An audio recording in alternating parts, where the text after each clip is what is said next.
Salut à tous, dans une vidéo récente, je vous ai expliqué que la reine d'Angleterre Elisabeth II avait une sacrée histoire avec l'automobile. Je vous avais laissé entendre que je voulais faire une vidéo complète à ce sujet, et bien la voici. Avant tout ça, je voudrais quand même vous parler du sponsor de cette vidéo, Car Vertical, qui est un site qui vous permet de connaître l'historique d'une voiture que vous possédez déjà ou que vous comptez acheter à partir de la plaque d'immatriculation française, ou dans le cas où vous n'avez pas la plaque d'immatriculation, vous pouvez également utiliser le code châssis, ça vous sort un rapport avec le kilométrage, avec s'il y a eu des accidents, si la voiture a été volée, si il y a quelques problèmes que ce soit avec la voiture. Quand on met plusieurs milliers d'euros dans une voiture d'occasion, ça peut être intéressant de mettre une fraction de ce prix afin d'en connaître l'historique. N'oubliez pas, utilisez le lien dans la description afin de bénéficier d'une petite réduction.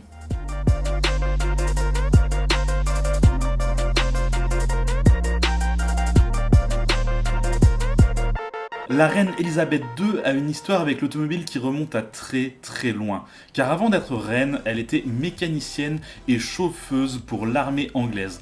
On a du mal à s'imaginer cela quand on voit Elisabeth II aujourd'hui, mais à l'époque ça devait être autre chose. En 1939, lorsque la guerre éclata, Elisabeth n'avait que 13 ans, donc elle ne s'engagea qu'en 1944, à la toute fin de la guerre, lorsqu'elle avait 18 ans. C'est à ce jour la seule femme de la famille royale à avoir été engagée dans l'armée. Bon, vous en doutez bien, le roi George était moyen content de laisser sa fille partir à l'armée, cela dit, elle sut le convaincre. C'est à ce moment-là qu'elle découvre pour la première fois la mécanique, elle découvre également les cartes, elle passe aussi un permis de conduire, même si depuis, officiellement, elle n'en a pas besoin. Effectivement, c'est la reine d'Angleterre qui est supposée délivrer les permis de conduire, donc il est inutile qu'elle s'en délivre un à elle-même. C'est la même chose pour son passeport, la reine d'Angleterre n'a aucun passeport, elle peut voyager complètement sans passeport, parce que, encore une fois, c'est elle qui délivre elle-même les passeports, donc inutile de s'en délivrer un à elle-même. Avec son expérience en tant que mécanicienne, elle a toujours apprécié l'automobile et surtout, elle a toujours aimé conduire.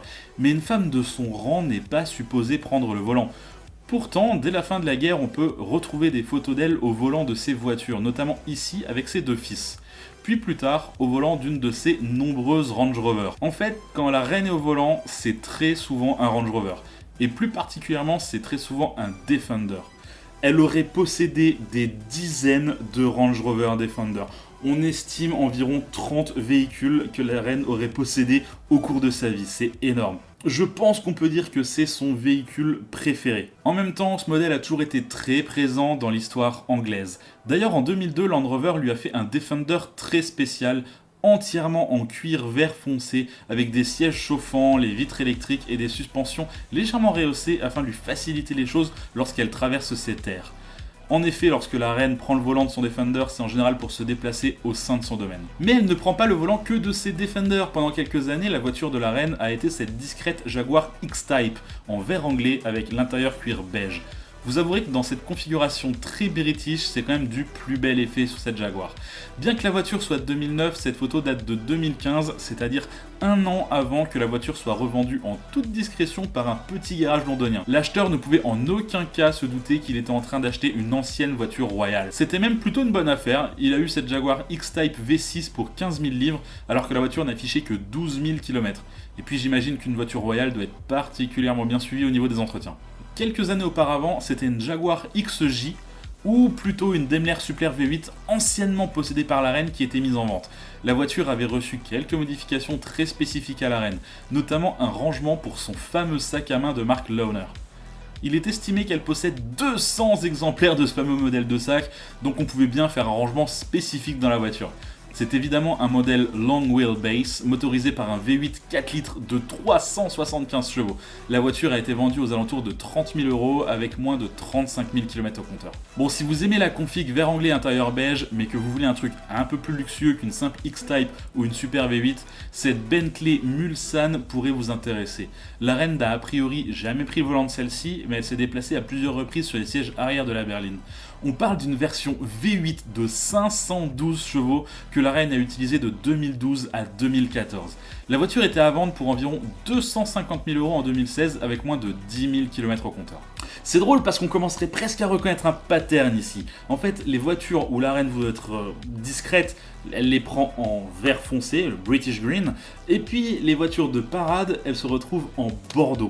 comme la State Limousine dont j'ai parlé dans la vidéo sur les chefs d'État, ou encore ce Range Rover Landaulet dont toute la partie arrière a été découpée afin d'en faire la parfaite voiture de parade. Ce Range Rover est une version 3 litres V6 hybride diesel de 340 chevaux. Ah, et forcément, c'est la version long wheelbase, évidemment. On peut reconnaître la très longue porte arrière. Ça donne plus de place entre les sièges avant et les sièges arrière afin de pouvoir se tenir debout. À côté de ce Range Rover, elle continue d'utiliser régulièrement la Bentley State Limousine. Mais avant que cette dernière ne soit livrée en 2002, elle utilisait quoi comme voiture? Eh bien, elle utilisait une Rolls-Royce Phantom 4 State Landaulet, toujours dans une configuration bordeaux intérieur beige. La voiture avait été livrée à la famille royale en 1953 et elle a été vendue aux enchères en 2018. Ce modèle précis n'existe qu'à 18 exemplaires et ils ont tous été vendus à de hauts dignitaires autour du monde. Vous imaginez donc la rareté du véhicule et donc son prix, plusieurs millions. Bon, autant la reine ne semble pas particulièrement apprécier les voitures de sport, elle est plutôt gros 4x4 comme on l'a vu précédemment. Cela dit, lorsqu'il s'agit de faire un cadeau pour le 21e anniversaire de son fils, là, elle a très bon goût. Elle lui a en effet offert une Aston Martin Volante DB6 en Seychelles Blue avec un intérieur cuir dans les mêmes teintes. La voiture est magnifique.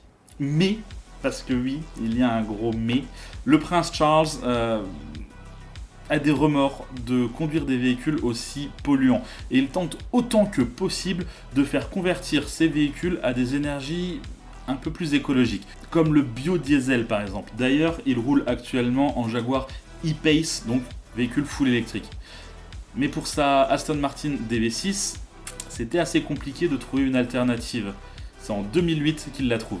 En effet, c'est à cette date qu'il fait modifier sa DB6 afin qu'elle fonctionne au vin blanc. Non, c'est pas une blague, cette Aston Martin tourne au vin blanc.